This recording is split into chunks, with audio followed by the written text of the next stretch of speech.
Жумуш барып келгенде. Assalomu alaykum, hurmatli qattalochilar, Nurkej YouTube kanalining ko'ruvchilari. Qutmanli xushvaqt kuningizdor men, tuğanlar. Buyursa 26-11 ay 2022 yıl.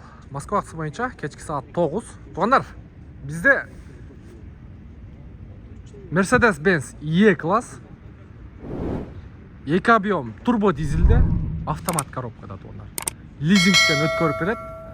Бұл жерде Германиядан келген біздің туған бар. Ал бойынша дағы сіздерге азыр қандай жаңылықтар менен бөлішөбүз, алда видеонун жүрүшүндө жакшылап жеткиргенге аракет кылайык. Сиздер видеону аягына чейин көрүп турсаңыздар болот. Кандайсыз туган? Ассаламу алейкум тугандар, жамат. Бүгүн мынакей болуп өзүм машинамды өткөрөйүн атам. Кышка жакын акча керек болду да магачы. Бул жылы 2020. Өзүңөр билесиңер, көрүпсүңөр го 2 тур дизели бар, 2 турбина бар. Биринчи 3000га 1 турбо иштейт, экинчи 3000да өйдө уже 2 турбо иштейт. То есть мотору БХ деп айтайын дечи. Салыштак БХ салыштак. Бирок катуу болот Мерседестердин дизелдери. Өтө катуу мотор. Катуу мотор болсо дагы бул өзүмө эмне себептен алгам бул машинаны именно. Кичине кымбатыраак алгам, но өзүмө алгам. Себептен бул машина таксиде иштеген эмес, только в одни руки были и жумушка барып келгенге состояние свежий. Өзүңөр отурганда байкайсыңар, расходу менен байкаса болот да. Расходу бердин жайында 5-6 литр жейт 100 километрге. Кышында кондер күйгөндө өткөнгө 6-7 литр жейт да. Ну, пробкадан, конечно, сөзсүз көбүрөөк жейт да, но азыр реально расходу көрсөтөм. Анан ушул жактан байкасаңар болот да, что двигатель чарчаган эмес. Канча берсе өткөрүп бересиз, анан остаток суммасы кандай болот? Анан самозанятый болуп иштейби, ошол боюнча да. Так, бул машина боюнча кандай да маалымат бере алам. 44 ай калды. 44 айдан 121.124 рубль ай сайын төлөмүшү. Первоначалка 600 000 дейм. Себептен уже первоначалка менен первоначалка дагы ай сайын төлөмүшү менен и страховка, бул, кстати, страховка бар, а каскасы 300 000 төлөнүлгөн да страховкачы. Ушул себептен ушул акчаны баары топтоп ушу 600 000 сурап атам. Андан көрөк төлөгөм, но 600 000 жетет депчи мага. Страховкасы бул франшиза 30 000. Өзүңөр билесиздер, любой детальдан Мерседестики 100 000 дем кетет. Башталат да ремонтучу. 30 000 төлөсүңөр, зато калган баарын страховка төлөп берет да. Бул аябай жакшы да. А так вот даяр бизнеске плюс 4 приоритет берет. Бул чисто машинанын жылы боюнча и детский кресло дагы плюс 3 приоритет берет. Машина менен плюс 7 приоритет уже комплект кетип атат да. Машина боюнча. Жакшы, анан таксопаркыңыз боюнча кызматташуу боюнча дагы айтып өтсөңүз болот. Дагы мен өзүм таксопаркым бар. 1,8% комиссиясы. Таксопарктын аталышы Бүркүт. Билген эмесмин, что Беркут бар экен. Беркут бар бирок. Беркут бар. Анан билип атпайм уже. Айдоочулар кичине адашыптырчы. Жок, меники Бүркут, мен башкам, жаңы ачылган жайында өзүм келип ачкамда до этого дос менен көбүс иштеп атканбыз. Мен тияктан, ал бияктан жөн эле задачалар кылыпчы.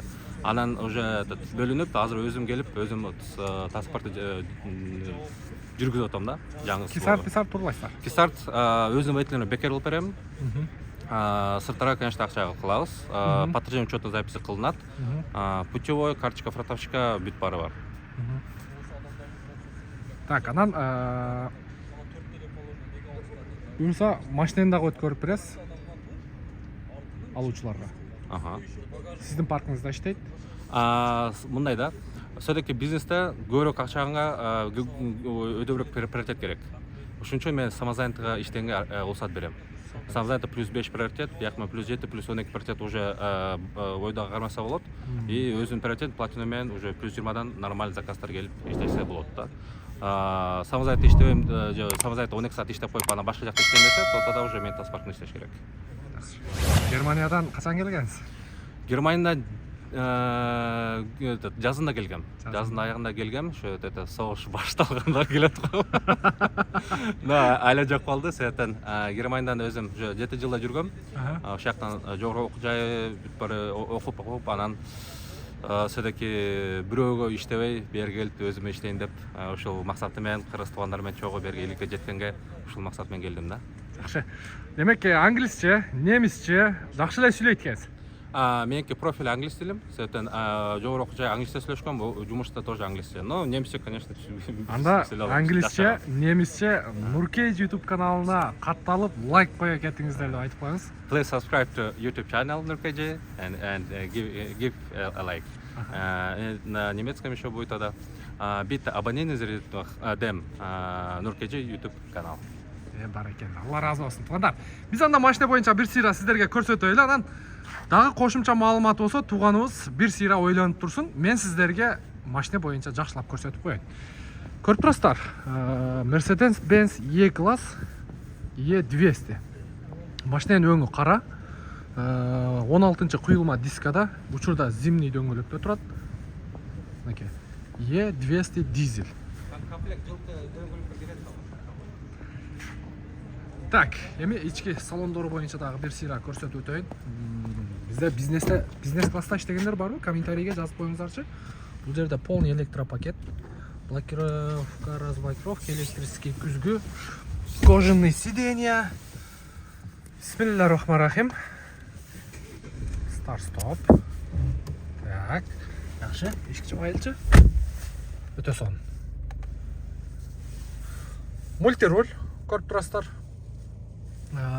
Пробеги канча болуп калды? Мынакей 5 литр көргөз, 5,5 литр көргөз. Очень кайын. Өзүм кырларымда бар. Так, 5,5 литр көрсөтүп турат. Матизде эле. Средняя скорость 25 км в час. Бул пробкада жүргөн. Пробкада, жакшы. А мына трассада где-то 4 литр. Мкаттан айдасаң чисто 4,5 көрсөтүп калат да мендечи.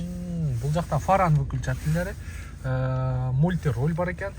Бул жакта сенсорный монитор. Сенсор эмес. Ну, экран чоң, но сенсор эмес. Сенсор эмес. Өзүң кайкар. Бул жактан жостиктен эле болуш керек болот. Бит бар жостик менен регуляция болот. Так. Жакшы. Өтө сонун. Бул жерде климат контроль, кондиционер, двухзонный климат контроль болгондо дагы подстаканник. Бар жогу таза. Так, арткы салондору боюнча кожаный состояниялары өтө жакшы. Мерстердин ичине караңыздар. Кенен. Өтө кенен. Так, эми мотор жактары боюнча да сиздерге ушул мотордун от алып турган абалын көрсөтүп берейин. Бисмилlah. Так, багаж жагы боюнча. Багаж жагы боюнча көрүп турасыздар. Өтө чоң багаж деле. Мынакей, сиденьясы нары жатат экен. LED лампа. Эки полоска. Мотор жагы боюнча. Газ басып коюң. Газды кичине басып коебуз. Мотордун да үнү угайын. Эми жаңы машина. Ошондой болсо дагы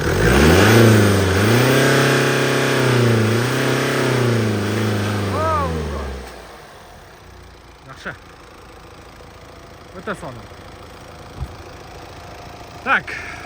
Туган, да кошумча маалыматыңыз барбы? Да болду уже. Вроде да суроо бар болсо байланышка чыкса болот. Анан өзүм жооп берип коем да. Жакшы. А так вроде ой болгон баарын айттым. Жакшы. Тугандар, эгерде кызматташуу боюнча, таксопарк боюнча, машина боюнча билгиңиздер келсе, буюрса экранда дагы бирөө номер турат, кайрылсаңыздар болот. Бизнес аккаунт. Все-таки эмне үчүн мен бул машинаны тандадым, башка машиналарды өзүм видеороликтерде айдаган жакшы көрөм. Кыргызстар туугандар азыр эконом, комфорт уже каптады да, жайлады. Бизнести көп биле албайт. Башка кыргыз туугандар издеп көргөм, бирisi айдаганча сырын айтпай коюшту да. Өзүм ачып, өзүм баштан өттүм, тест, интервьюдан өттүм, чтобы үйрөткөнгө кыргызстандар. Байлыкка чыкса, тоже алган машиналарды сөзсүз үйрөтөм.